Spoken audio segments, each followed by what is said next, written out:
يلا نعمل قرنبيطة مقرمشة حلوة كده وفي منتهى الجمال وطالعة تحفة. هاتي قرنبيطة وقطعي الوردات بتاعتها، كل وردة منفصلة لوحدها حسب بقى الحجم اللي انت عايزاه، وحطي حلة مية على النار تغلي. اول المية ما تغلي نزلي عليها معلقة كبيرة من الملح، معلقة صغيرة من الكمون، وربع كوباية من اللبن، واديهم تقليبة كده سريعة، ونزلي عليها ورد القرنبيط اللي انت قطعتيه. اول ما تغلي الحلة تاني معاكي هتسيبيه حوالي 4 دقايق بعد الغليان، عشان مش عايزينه يتهري قوي ومش عايزينه يبقى ني قوي. بعد 4 دقايق من الغليان هتطلعيه في مصفى عشان يصفي المية المغلية اللي فيه عشان ما يتهريش منك.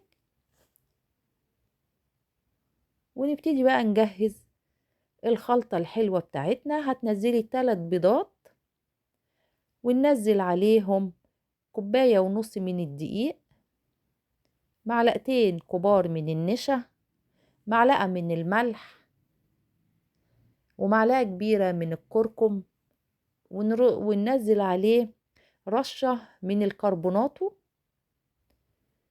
وطبعا ما ننساش معلقة حلوة كده كبيرة من الكمون، ومعلقة صغيرة من الفلفل الأسود، ومعلقة كبيرة من الخل، ومعلقة كبيرة من الثوم المفروم. وأنا نزلت عليه معلقة كبيرة من هريسة الفلفل الأحمر، ودي اختياري لو انت بتحبي الحاجة سبايسي كده وحلوة. ونص حزمة بقى شبت وكزبرة وبقدونس، وخدت الورق بتاعهم بس.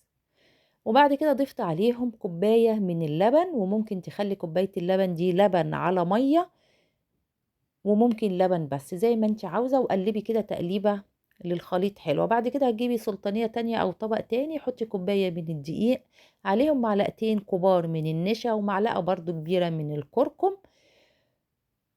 وتظبطي بقى الملح بتاعك، لو محتاج ملح هتحطي رشة من الملح. وننزل القرنبيط في الخليط السايل، وبعد كده على الخليط الجاف. والخليط الجاف هنا دوت اللي هيدينا القرمشة. وانا اول مرة اعمله بصراحة بالخليط الجاف ده. انا شفتها وقلت اجربها، بس هي ما شاء الله طلعت حلوة في منتهى الجمال. والزيت بقى بتاعنا سخن، وننزل عليه القرنبيط بتاعنا، وخلي النار بتاعتك حلوة كده، مش هادية يعني، خليها حلوة متوسطة علشان القرنبيطة تستوي وتاخد لون حلو وتدينا اللون الذهبي الجميل. والكركم هنا هيساعدنا على انها تديها لون ذهبي كده وحلو في منتهى الجمال.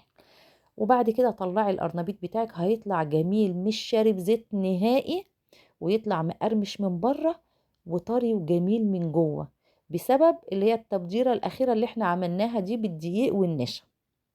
وشايفة بقى وردات القرنبيط طالعة تحفة وجميلة. وما تنسيش لو عجبك الفيديو ما تنسيش لايك وشير للقناة، وفعلي الجرس، وسهلة بس جميلة.